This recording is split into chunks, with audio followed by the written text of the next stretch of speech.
হে আমার ভাইও, ইলমে তরিকত শিক্ষা লাভ করা ফরজ ইবাদত, এটা ফরজ ইলম। এই ইলমটা শিক্ষা অর্জন করার আগে আরেকটা ফরজ হলো ইলমে শরীয়তের ইলম অর্জন করা। আজকে আমাদের সমাজের মানুষগুলা ইলমে শরীয়তের বিষয়ে একেবারেই অজ্ঞ হয়ে আছে। মানুষ নামাজ পড়ে, নামাজের মধ্যে কয়টা ফরজ, কয়টা ওয়াজিব, কয়টা সুন্নত, কয়টা নফল মুস্তাহাব কিছুই জানে না। কারণ মাসলার মধ্যে লেখা আছে নামাজের মধ্যে যদি কোনো ফরজ ছুটে যায় নামাজটা দৌড়াইয়া পড়তে হবে, সুজদা দিলেও নামাজ হবে না। শুধু ওয়াজিবের তরফের বেলা ওয়াজিব ছুটে গেলে সুজদা দিলে নামাজটা হয়ে যায়। কিন্তু ফরজ 13টা নামাজের মধ্যে ফরজ আছে, একটা ফরজ যদি ছুটে যায় নামাজটা আবার দৌড়াইয়া পড়তে হবে। আল্লাহর নবী সামনে নবী সাহাবী নামাজ পড়তেছেন, নবীজি মসজিদে নববীতে বসে আছেন। এক সাহাবী নামাজ পড়তেছে, এমন তাড়াতাড়ি করে নামাজ পড়লেন তার ফরজ ছুটে গেল। লোকটা যখন সালাম ফিরালেন নবী বললেন আবার তুমি নামাজ পড়ো। সাহাবী আবার নামাজ পড়লেন, নামাজ পড়া ফলে সাহাবী রে নামাজ আবার পড়ো। আবার নামাজ পড়লেন, তৃতীয়বার বললেন সাহাবী রে তোমার নামাজ হয় নাই। আমি যেভাবে নামাজ পড়ি আমাকে দেখে দেখে নামাজ পড়া তুমি শিখো।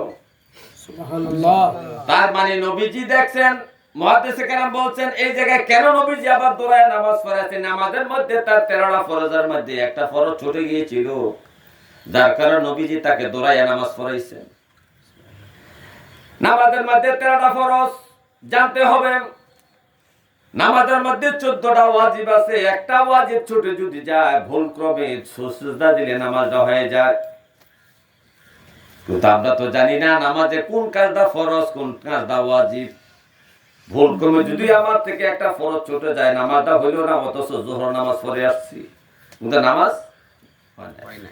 আর আমরা ফতোয়া হইল ভুল করলে মাফ। আরে ফরজের বেলায় ভুল করলে মাফ নাই, ফরজের আমলের বেলা বলে মাফ নাই। না জান্না ভুল করলো মাফ নাই, জান্না ভুল করলো মাফ নাই, কোনো প্রকারে মাফ নাই। এটা বিষের মতো। কেউ যদি বিষের বোতলে মধুর লেবেল লাগাইয়া যদি মধু মনে করে পান করে, বিষের কথা বলবে না। যে মধু মনে করে আমাকে পান করেছে আমি তাকে ক্রিয়া করব না, মৃত্যু তাকে দিব না। পানি খাওয়াই।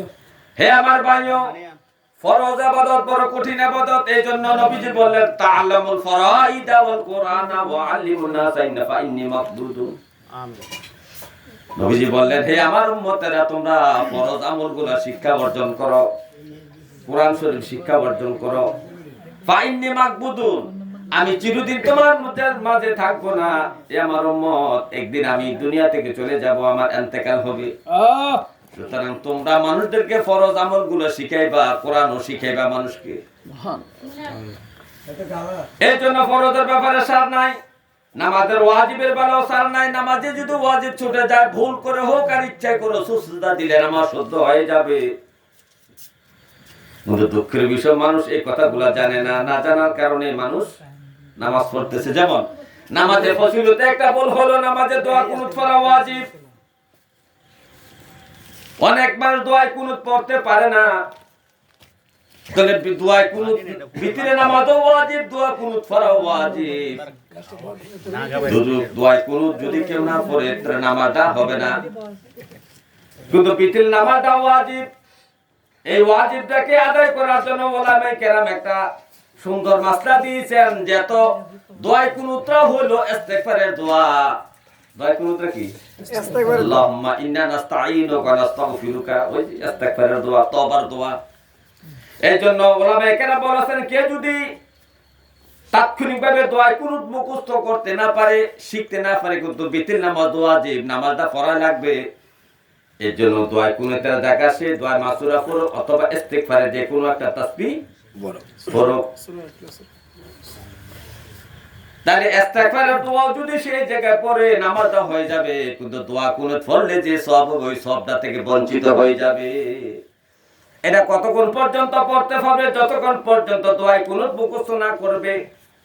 দোয়া করে মুখস্থ করার আগ মুহূর্ত পর্যন্ত এইভাবে সে নামাজটা পড়তে পারবে।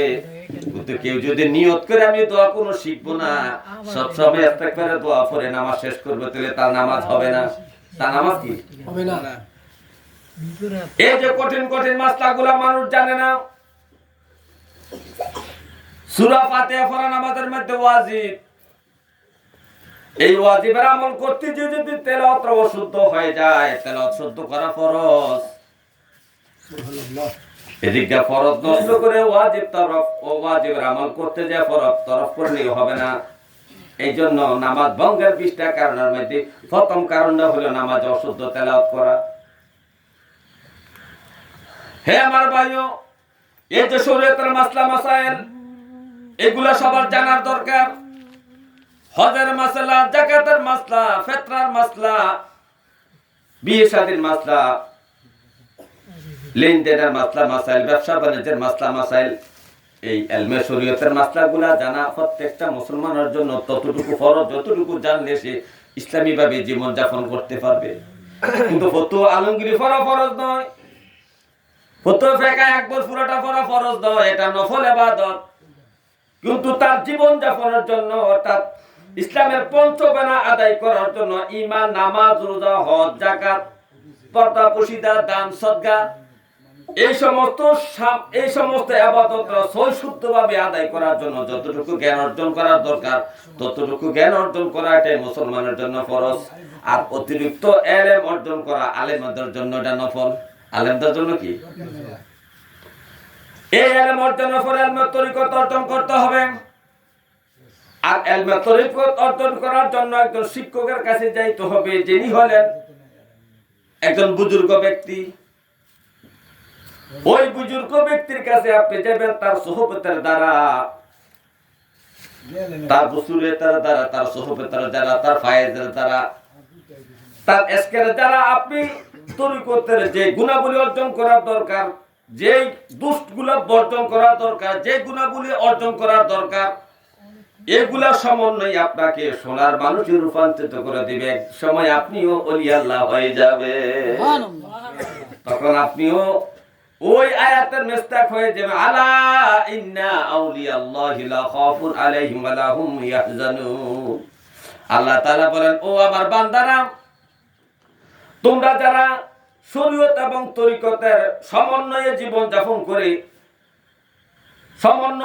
যাপন করে তোমরা শ্রেষ্ঠত্ব অর্জন করতে পারছো, তোমাদের ব্যাপারে তোমরা যে মুমিন হয়েছো, কামেল হয়েছো, তোমাদের বিষয়ে আমার ঘোষণা হলো তোমরা আমার ওলি। আর তোমাদের ভয় নাই, চিন্তা নাই, দুনিয়াতে নাই, আখিরাতে নাই। জোরে জোরে বলেন সুবহানাল্লাহ, সুবহানাল্লাহ। এজন্য তরিকতে অর্জন করা আমাদের ফরজ। দুঃখের বিষয় হয় বর্তমানে কোথাও কে আছে এগুলা নাই। হে আমার ভাইও,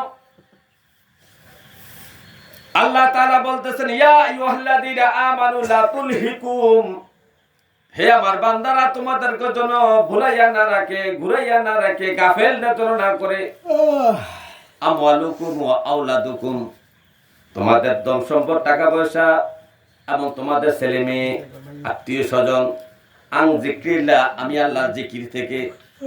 হে ইমানদার বান্দারা, তোমাদের জন্য ভুলাইয়া না রাখে আমার জিকির হইতে। কোন জিনিস? তোমাদের ছেলে মেয়ে, ধন সম্পদ, ব্যবসা বাণিজ্য, টাকা পয়সা।